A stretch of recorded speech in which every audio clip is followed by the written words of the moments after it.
여러분 반갑습니다. 새해 첫 주일 예배 함께 오신 것 주님의 이름으로 환영하고 축복합니다. 어제 일기 예보에는 분명히 약 1mm 이하의 눈이 좀 흩뿌리고 말겠다 그랬는데 새벽에 일어났더니 웬걸 5mm 이하의 비가 온다고, 눈이 온다고 그랬어요. 우리 교육자들이 새벽에 또 부지런히 눈을 치웠습니다. 그런데 눈이 또 연거푸 오니까 또 두 번째 눈을 치우고, 우리 또 관리부장님들도 오셔서 눈 치우느라고 애쓰셨습니다. 여러분도 오시는 길에 눈이 많이 쌓인 곳을 오셨을 텐데 눈이 쌓이는 길에도 불구하고 오늘 예배 오신 것 잘하셨습니다. 예배가 우리 삶의 변화가 일어나는 자리, 하나님의 영광에 접속하는 자리, 하나님의 능력과 접속하는 자리다. 이 자리에서 하나님께서 하나님 우리에게 주기를 원하시는 은혜와 능력과 평강이 여러분의 일상에 넘치게 해주시기를 주님의 이름으로 축원합니다. 기도를 가르쳐 주옵소서라고 하는 제목으로 함께 말씀을 나누겠습니다. 우리는 자녀를 신앙으로 훈련시켜야 할 필요성에 대해서는 잘 알고 있지만 사실은 그렇게 하지 못할 때가 종종 있지요. 그러나 우리 마음속에는 우리 자녀를 신앙으로 훈련시켜야 하는데, 구체적으로 훈련시켜야 되는데 늘 이런 생각이 있습니다. 무엇을 훈련시켜야 하는가? 말씀과 기도와 예배와 그리고 말씀을 실천하는 삶입니다. 네, 이것이 자녀들에게 훈련이 된다면 우리 자녀들은 영향력을 드러내며 하나님 앞에 믿음의 그릇으로 쓰임받을 수 있을 것이에요. 본문에 보니까 예수님께서 한 곳에서 기도하시고 기도를 마치셨다, 이 상반절에 기록을 합니다. 예수님이 기도하시는 모습이 제자들에게 기도에 대한 열심을 갖게 하는 중요한 동기가 된 것 같아요. 예수님 기도가 끝난 다음에 제자 중 하나가 예수님에게 우리에게도 기도를 좀 가르쳐 주세요. 왜냐하면 예수님의 핵심 제자들이 모두 요한의 제자들이었습니다. 요한은 참 대단한 인물이에요. 요한을 따랐던 제자들에게 보라, 세상 죄를 죽어가는 하나님의 어린 양이로다. 그래서 예수님에게 그들이 가도록 안내해 주었습니다. 베드로, 안드레, 요한, 세례 요한의 제자였습니다. 그런데 세례 요한이 그 제자들에게 기도를 가르쳐 주었어요. 그래서 예수님에게도 부탁하는 것입니다. 우리에게 기도를 가르쳐 주십시오. 이 기도를 가르쳐 준다고 하는 것은 특별한 일이 아니었습니다. 당시에 유대 종파들은 그 종파만의 특별한 기도문을 가지고 있었습니다. 우리가 알고 있는 바리새파, 사두개파, 에세네파, 열심당, 이 모든 종파들이 그들만의 기도의 제목을 가지고 있었어요. 그럼 그 기도문은 어떻게 해서 만들어지는가? 하나님 나라가 어떻게 이 땅에 임하는가?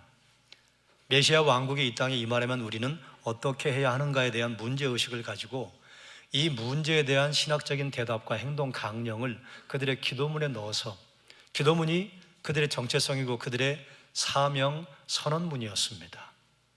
그래서 예수님께 제자들 중에 한 사람이 요청하는 것입니다. 우리는 어떻게 기도하면 될까요?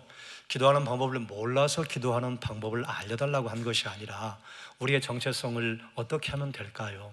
그래서 주 기도문은 교회의 정체성 그리고 성도의 사명을 알려주신 내용입니다. 교회의 정체성, 성도의 사명 선언문이 주기도문이에요. 먼저 주 기도문의 시작은 하늘에 계신 우리 아버지로 시작합니다. 어떤 분들은 기도를 예수님에게도 하고 성령께도 한다고 하는 분들이 있는데 아니에요. 잘못 아신 것입니다. 기도의 대상은 하늘에 계신 우리 아버지예요. 그리고 예수님의 이름으로 기도하는 것입니다.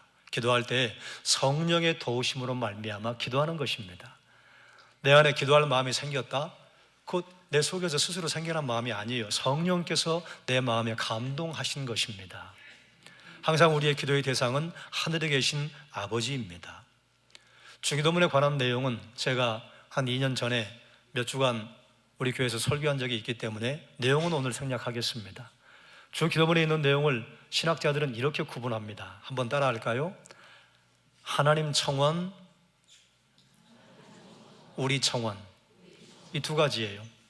그럼 하나님 청원의 내용은 무엇인가?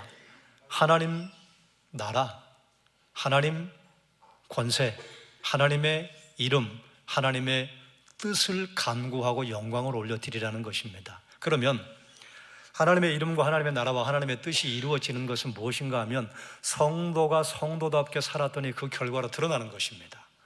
성도가 성도답게 살면 하나님의 이름이 존귀하게 여김받습니다.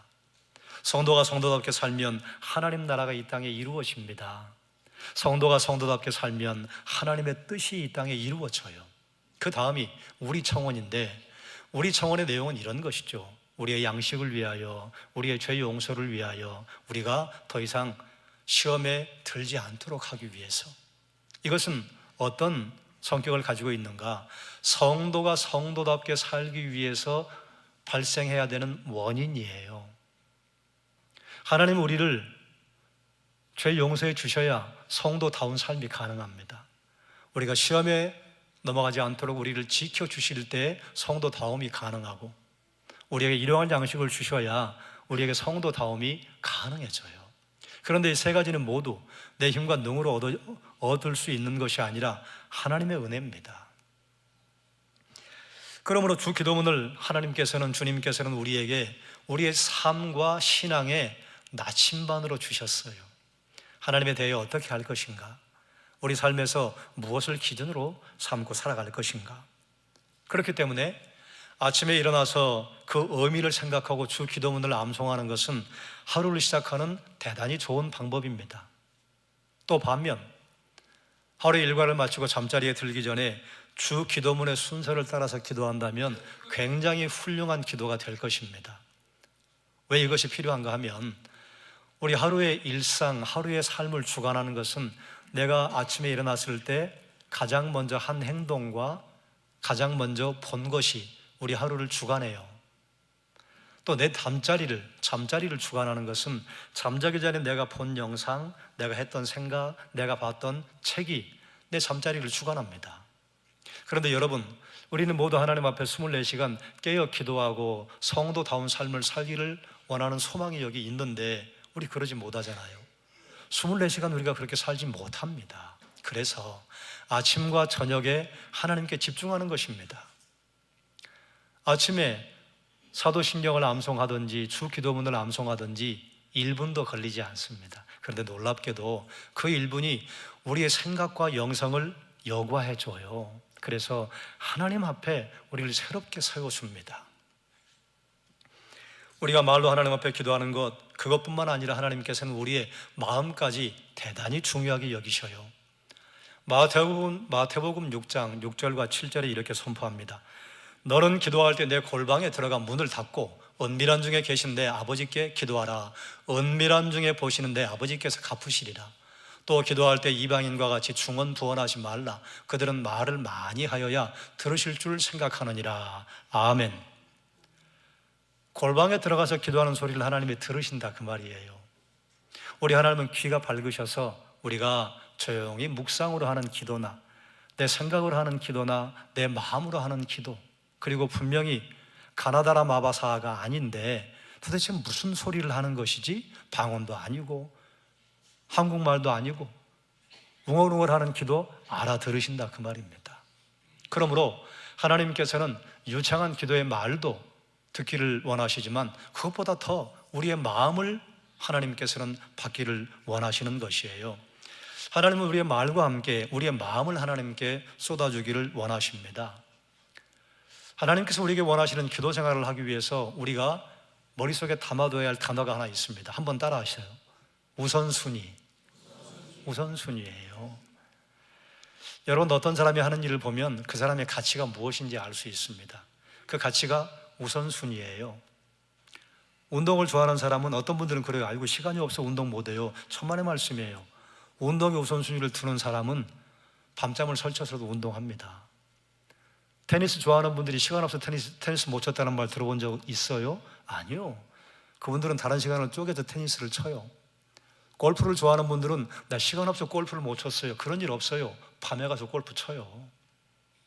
그러니까 어떤 분이 어떤 일을 하는가, 그것은 그분의 가치가 무엇인가를 보여주는데 가치를 다른 말로 표현한 게 우선순위입니다.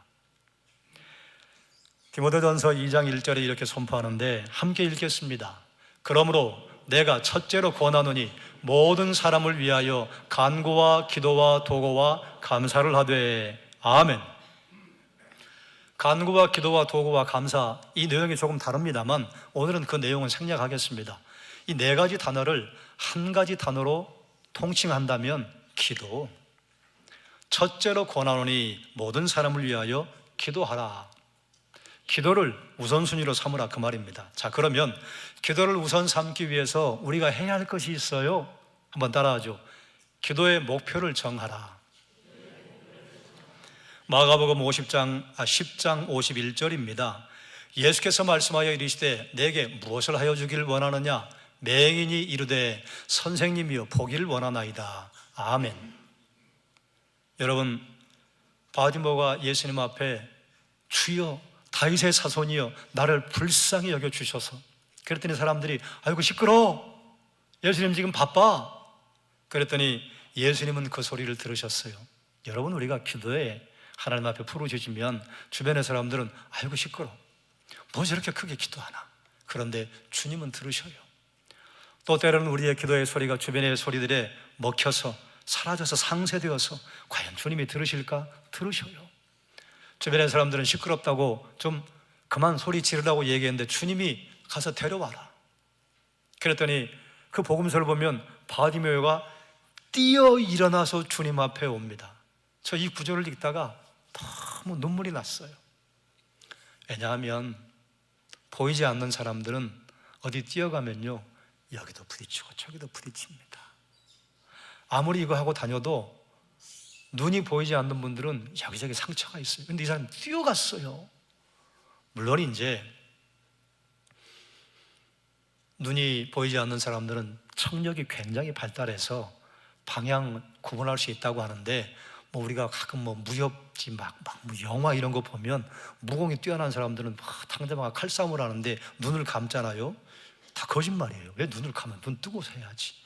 눈을 다 감았더니 그 사람이 막 칼을 이렇게 드는 것도 들린다. 다 뻥이에요.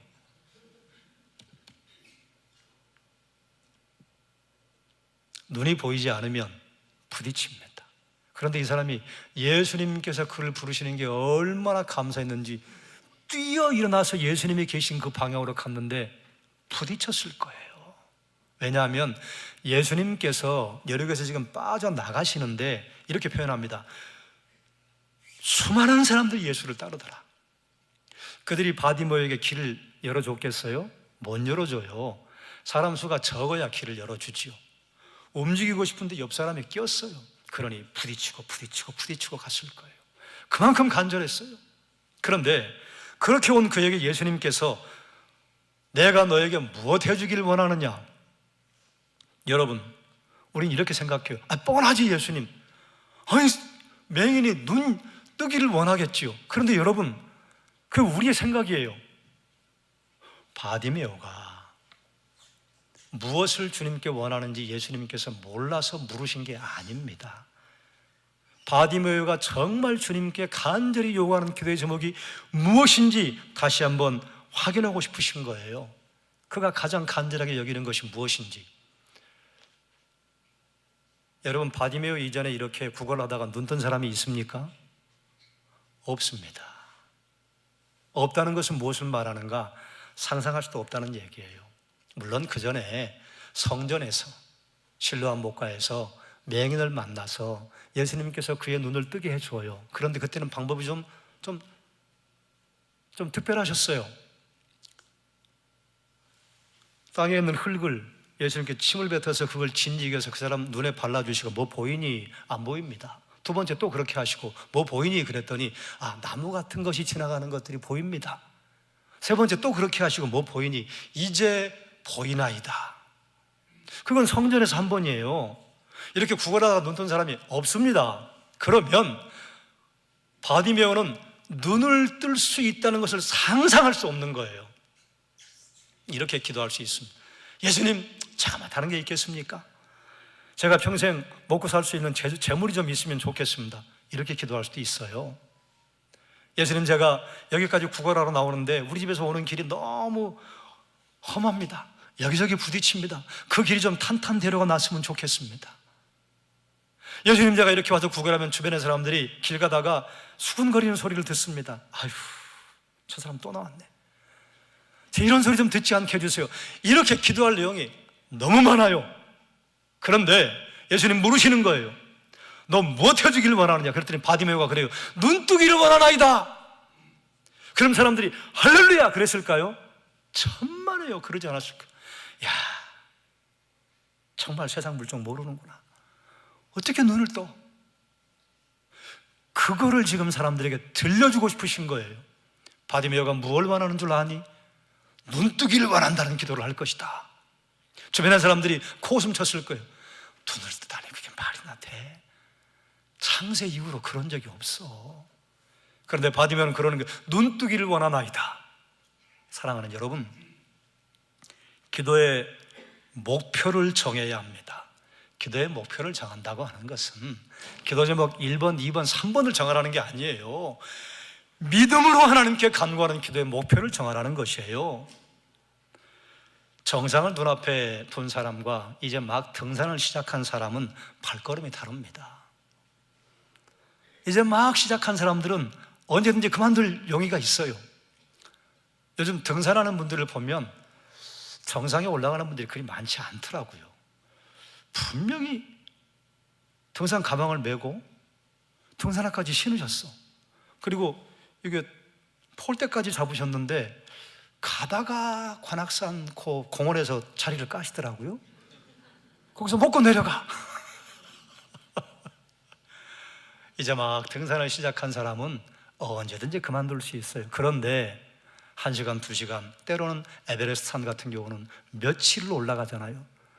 고지를 지금 눈앞에 둔 사람은 포기할 수 없습니다. 기도의 목표를 정한다고 하는 것은 그런 것이에요. 기도의 목표가 분명한 사람은 기도를 포기하지 않습니다. 믿음으로 간구하는 기도의 제목, 여러분, 기도하는 만큼 응답받습니다. 그게 무슨 말인 줄 아세요? 바디메오가 기도한 만큼 응답받았어요. 눈뜨기를 원하나이다. 아우, 말이나 돼? 어떻게 그런 걸 주님께 부탁해? 아니에요. 주님께는 무엇이든지 믿음으로 기도하면 응답하실 줄 믿습니다. 그게 바로 기도의 목표를 정하라는 것이요. 기도를 우선순위로 삼기 위해 두 번째, 한번 따라해요. 기도의 규칙을 정하라.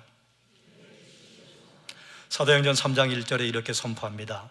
제9시 기도 시간에 베드로와 요한이 성전에 올라갈세. 아멘. 베드로와 요한이 제9시 기도 시간에 성전에 올라갔습니다. 베드로와 요한은 하루 3번 성전에 올라가서 기도했습니다. 기도하는 사람은 기도의 규칙이 있어야 합니다. 이 규칙이란 무엇인가? 시간을 의미합니다. 어떤 분은 이렇게 말하는 분이 있어요. 아유, 기도는 아무 때나 시간 날 때 어디에서나 해야지요. 그러면 거의 대개 그런 분들은 아무 때나 어디에서나 시간을 내서 기도하지 못합니다. 왜냐? 우리가 하루 일과를 시작하고 내 일상 안으로 들어가면 당장 눈앞에 벌어지는 긴급한 일이 내 시간을 다 빼앗아 갑니다. 시간 못 냅니다. 식사 시간을 정해서 밥을 먹는 것처럼 기도 시간도 정해야 합니다. 식사 시간보다 기도 시간이 더 중요합니다. 왜냐하면 우리는 기도는 영혼의 호흡이라고 하잖아요. 식사? 그러면 한두 끼 안 먹어도 괜찮아요. 일주일 금식에도 괜찮습니다. 어떤 분은 40일 금식에도 괜찮아요. 그런데 호흡을 10분만 멈췄다? 큰일 나죠. 두뇌의 세포가 죽고 산소를 공급받을 세포들이 괴사되기 시작하면 다시 회복할 수 없습니다. 기도가 영혼의 호흡이라며요. 그러니 식사 시간보다 중요하죠. 시간 나면 기도할 것이 아니라 먼저 기도할 시간을 정해서 기도해야 합니다. 기도의 우선순위 삼기 위한 세 번째, 한번 따라해요. 기도의 자리를 구별하라. 마가복음 1장 35절입니다. 함께 읽지요. 새벽 아직도 밝기 전에 예수께서 일어나 나가 한적한 곳으로 가사 거기서 기도하시더니 아멘. 예수님은 새벽마다 한적한 곳으로 가서 기도하셨습니다. 예수님 시장 한복판에서 배 타고 가시다가 걸어가시다가 기도할 능력이 없으셨겠어요? 그런데 예수님도 한적한 곳으로 가서 기도하셨어요. 왜냐하면 이 땅에 오실 때 온전한 하나님으로 오셨지만 온전한 인간으로 오셨습니다. 그래서 인간의 한계에 갇혀 있었어요. 시간과 공간의 한계에 갇혀 있었습니다. 그러므로 예수님도 한적한 곳에 가서 기도하셔야 했을 뿐만 아니라 제자들에게 본을 보여주시는 것이에요. 사람은 환경의 지배를 받습니다.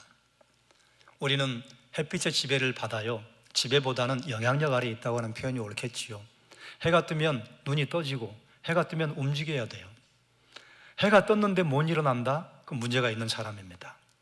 해가 지면 쉬고 잠자리에 들어가야 합니다.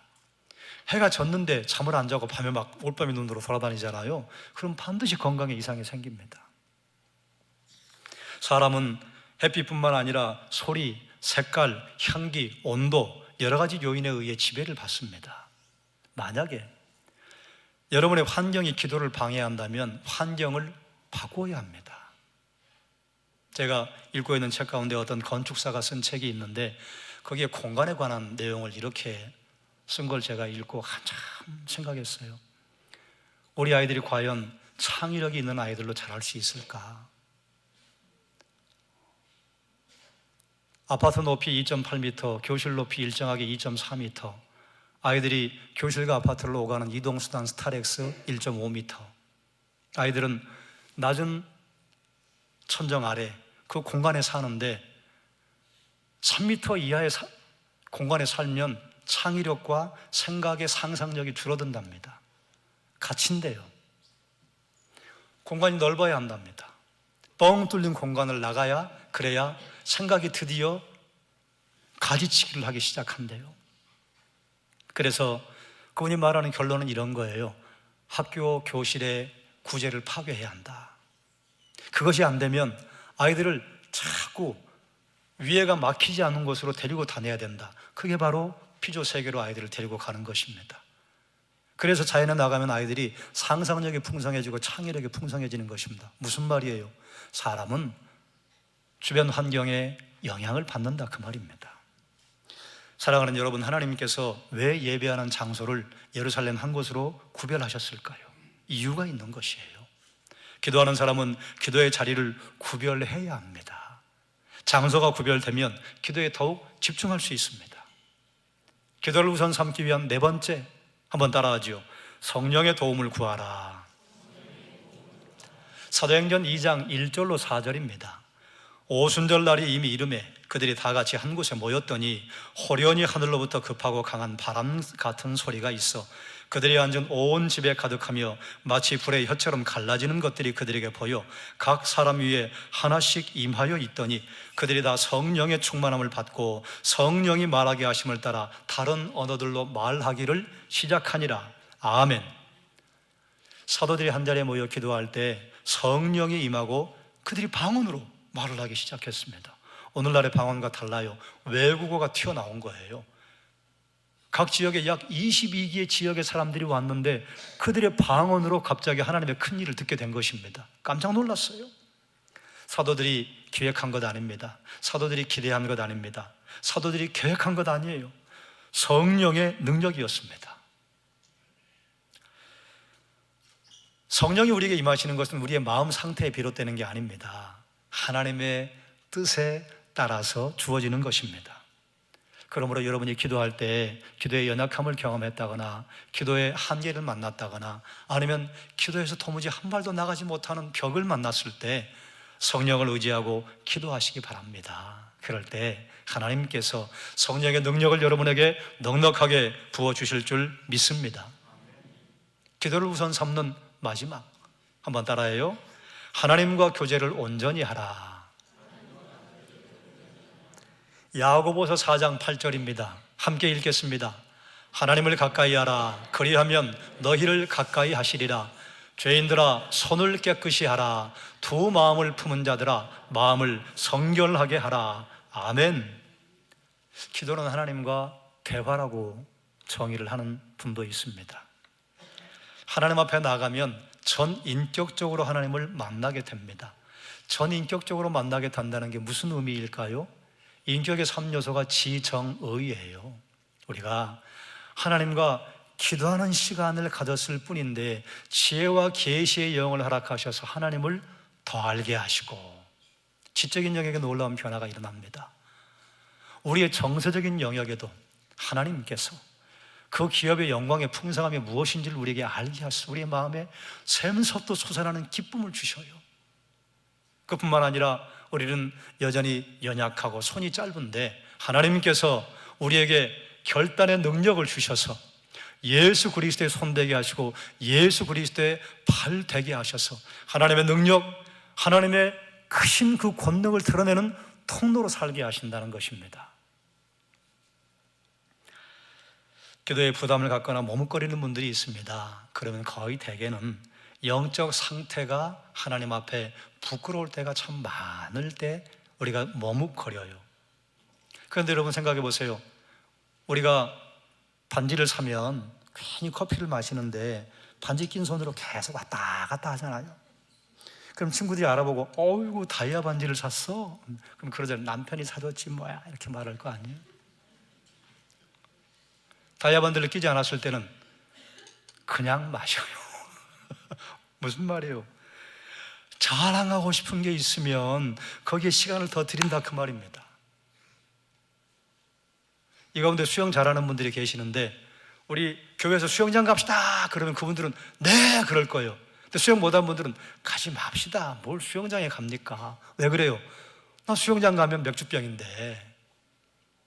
내가 잘하는 게 있으면 그쪽으로 시간이 갑니다. 하나님께 가까이 가는 분들은 하나님과 가까이 가는 그 시간이 그분에게 익숙한 거예요. 그러므로 하나님 앞에 자꾸 말하고 싶은 성도가 행복한 성도입니다. 하나님의 말씀을 더욱 듣고 싶은 성도가 행복한 성도입니다. 하나님과 교제할수록 더욱 신실한 기도의 사람이 될 수 있습니다. 사랑하는 여러분, 자녀에게 무엇을 물려줄까요? 말씀과 기도와 예배와 말씀대로 실천하는 삶, 이것만 물려줄 수 있다면 얼마나 좋겠어요. 우리 부모님들에게는 소망이 있지요. 이 아버지의 잘하는 건 좀 네가 좀 닮아라. 그런데 그건 안 닮았으면 좋겠다. 그런데 참 놀랍게도 이 말을 꼭 쓰고 싶은데 이 강단이라 저 안 써요. 어쩌면 그렇게 쏙 빼다 담는지. 그런데 이게 영적인 영역에도 역시 똑같습니다. 여러분이 잘 하시는 영역이 있잖아요. 저는 그것을 이 단어로 연결시켜서 여러분에게 말씀하고 싶어요. 경건의 능력이 있는 영적인 영역이 있습니다. 너 이거 꼭 닮아라. 그런데 내가 경건의 능력이 없어서 경건의 모양만 가지고 가면 쓰고 살아가는 이 아이비의 모습을 좀 닮지 않으면 좋겠다. 그런데 아무리 기도해도 그것도 닮아. 그러면 우리는 우리의 부족한 모습을 자녀들이 담는 것에 가슴 아파만 해야 되는 거 아니에요. 여러분, 우리가 경건의 능력을 드러내는 삶을 살고 싶으나 우리가 하루 24시간 경건의 능력을 드러내면서 살 사람이 누가 있습니까? 이 세상은 의인은 없나니 하나도 없다 하셨어요. 예수 그리스도 외에는 아무도 없어요. 그럼 어떡하지요? 아버지와 어머니의 기도하는 시간과 그 장소를 물려주는 것이 경건의 능력을 물려주는 것입니다. 왜요? 아버지도 어머니도 이렇게 실패하고 넘어진다. 그런데 또다시 하나님 앞에 선다. 그게 경건의 능력이에요. 실패하고 또다시 하나님의 십자가 앞에, 하나님의 보혈 앞에 서기를 반복하면 이게 다람쥐 쳇바퀴 도는 것 같지만 신기하게도 그 시간이 계속되고 쌓이면 그리스도의 빛이 여러분의 얼굴을 통해 드러납니다. 그게 실패의 연속인 것 같은데 그 실패의 연속이 우리가 십자가 앞에 자꾸 서면 어느 순간 그리스도의 향기가 나기 시작하고 그리스도의 편지가 되기 시작합니다. 우리가 자녀들에게 무엇을 물려줄까? 우리의 성공담을 물려주라는 것 아니에요. 우린 실패했는데 그 실패 가운데 여전히 매일 하나님 앞에 선다. 그게 신앙의 유산이지요. 아침 저녁으로 주님이 가르쳐 주신 기도를 생각하며 기도한다는 것, 그게 바로 기도의 거목이 되는 지름길입니다. 기도의 목표를 정하십시오. 그저 기도 제목 1, 2, 3을 정하라는 게 아니에요. 믿음의 기도, 간구한 대로 응답받습니다. 바디메오가 만약에 너 내게 뭐 해주길 원하니 1년 동안 이게 구걸하지 않아도 먹고 살 만큼 주시면 좋겠어요. 알겠다. 그러지 않으시겠어요? 눈뜨기를 원하나이다. 우리 주님께 능치 못할 일이 없는 것을 믿는다면 말도 안 되는 기도를 해보는 거예요. 그러면 하나님 크기의 능력을 경험할 것입니다.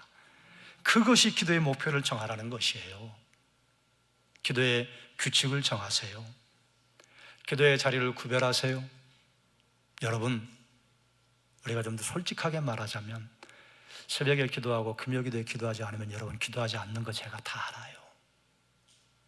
목사인 저도 그래요. 하루 일과가 시작이 되면 다니면서 기도합니다. 신방 가기 전에 기도하고, 신방 가는 길에 기도하고, 신방 가는 그 집에 도착해서 기도하고. 그러나 그 기도는 짧아요. 깊은 기도를 못합니다. 여러분도 그러지 않으시겠어요? 내일부터 2주간 두일의 신년 특별 새벽 기도 학교를 진행할 것입니다. 시간을 내서 나오십시오. 다른 시간을 뒤로 하고 나오십시오. 그 시간을 다른 일은 포기한다 생각하고 나오십시오. 지난주에 내가 드렸던 말씀, 자녀들의 손을 잡고 나오시고, 중고등부와 유초등부, 유치부는 아이들이 나오면 부모님들이 그 아이들에게 하루 10,000원씩 계산해서 14만 원을 주십시오. 아깝지 않은 투자입니다. 그렇게 용돈 준다고 하면 애들은요, 두 눈 반짝반짝하고 나올 거예요. 그리고 그렇게 해서 아이들이 부모님에게 받은 용돈은 쉽게 쓰지 못합니다. 그게 노동의 가치 아니에요. 그게 기도의 가치이죠. 성령의 도움을 구하십시오. 하나님과 교제를 온전하게 유지하라고 하는 것은 하나님과 교제를 온전하게 유지해서 내가 늘 승리하는 삶을 산다, 여러분 그런 거 아니에요. 누가 승리해요? 죄송한데 저는 부족한 게 너무 많아서 저 기도한다고 승리 그렇게 경험하지 못합니다. 신기하게도 기도하고 기도에 더 깊이 들어가면 바로 넘어지던데요. 그럼 그 다음 뭐 하느냐? 또 십자가 앞에 서는 거예요. 하나님, 참 목사인데 이 모양입니다. 그런데 신기하게도 그때 은혜가 주어져요. 그거 하자는 거예요. 솔직하게 하나님 앞에 서서 나의 연약함과 나의 부족함을 고백하고 하나님의 은혜를 구하는 것. 그럴 때 하나님께서 여러분을 신실한 기도의 사람으로 세우실 줄 믿습니다. 기도하겠습니다. 하나님, 기도 외에는 이런 유가 나갈 수 없나니 라고 말씀하셨으니 우리가 첫째로 기도를 우선 삼아서 하나님 앞에 기도함으로 늘 예수 따라가게 하옵소서. 하나님 앞에 기도함으로 늘 예수 그리스도의 십자가와 보혈의 능력 앞에 서게 하옵소서. 우리 사랑하는 성도께 믿음의 가족들이 기도의 거목들로 세워지게 해주시기를 원하나이다. 예수님의 이름으로 기도드리옵나이다. 아멘.